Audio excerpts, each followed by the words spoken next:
Hi teachers and staff.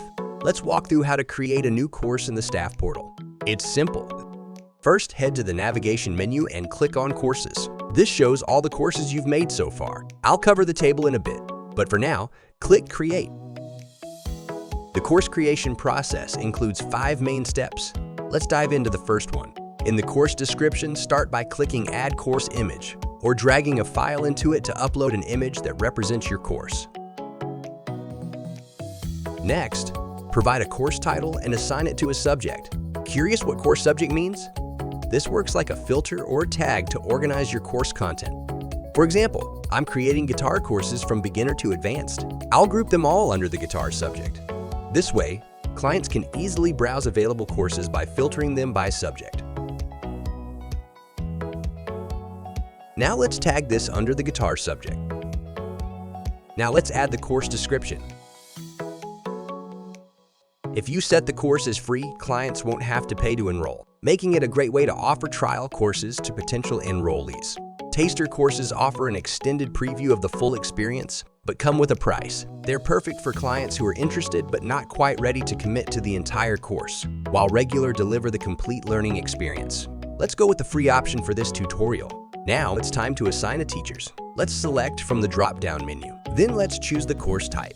Self-paced courses are perfect if you offer flexible learning where students can progress at their own speed. Online courses work well for remote learning and can be designed for either group sessions or individual learners.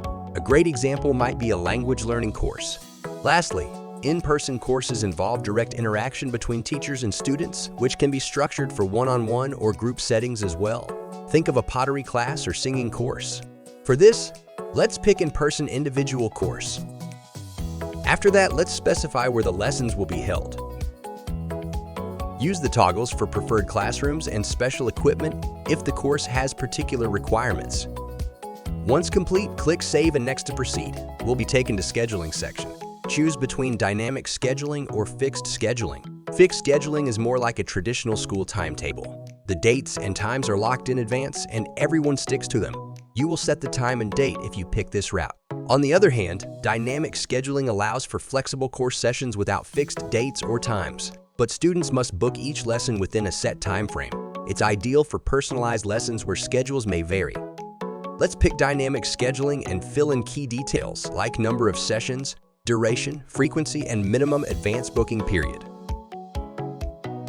Answer additional options like allowing lessons outside school hours, during holidays, or when the tutor is unavailable. Here's where it gets interesting. You can set policies for rescheduling and cancellations for both teachers and student. Let's say I also want students to reschedule but not cancel lessons. So I'm going to toggle that on, set the maximum number of reschedules allowed, and set a minimum notice period. Click Save and Next to move on. Next step would be under Course Enrollment. If enrollment requires approval, enable the Enrollment Approval Requirements toggle. Then choose between Manual Review or Auto Check prerequisites. Add any specific instructions for enrollment in the text editor. When finished, click Save and Next to move to Course Settings. This allows you to define how many exams or coursework are part of the course or skip them altogether. Also configure these options. By enabling structured content, students must complete each lesson in sequence, preventing access to later lessons until earlier ones are done. This feature is only available for self-paced courses. With content visibility turned on, the course outline is visible to all, but non-enrolled users can't access the lessons. Next, the certificate feature lets you upload a template and choose to send it manually or automatically. You can select from pre-made templates or create a new one, but we'll cover that in another tutorial. Lastly, course access expiration lets you set how long students can access the course after completing it. You can choose to limit access by setting a duration in days, or leave it as unlimited by default. This feature is great for self-paced courses. When done, don't forget to click Save and Next, so we can build the content. Start by entering the lesson title and lesson description. Use the text editor to add content, multimedia, or resources as needed. Once first lesson is set, click the Create Lesson button to add more. You can also rearrange the order of lessons by dragging and dropping. Once all lessons are complete, click Save and Complete to finalize the course. You will be taken back to the course page. If you need help finding the course, simply type a keyword or use the filter options. If you want a different viewing option, you can always switch between grid view and list view. Now back at the table, it shows key course details, including the name, subject, and type. It also displays the number of students enrolled, pricing, and status. Ready means the course is ready to be activated and made available to students. If it's marked as a draft, you need to finish the missing details. Simply hover your mouse over the draft status to see which areas need attention. The active column reflects whether a course is being offered. That means inactive courses won't appear for new students.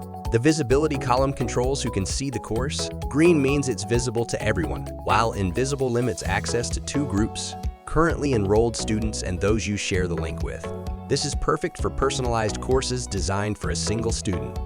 Clicking the three-dot menu in the Actions column lets you close, edit, delete, or manage teachers. And that wraps up our tutorial. Now you know how to set up and manage your courses step by step. Simple, right? I hope this helped. We'll catch you next time on ilerno.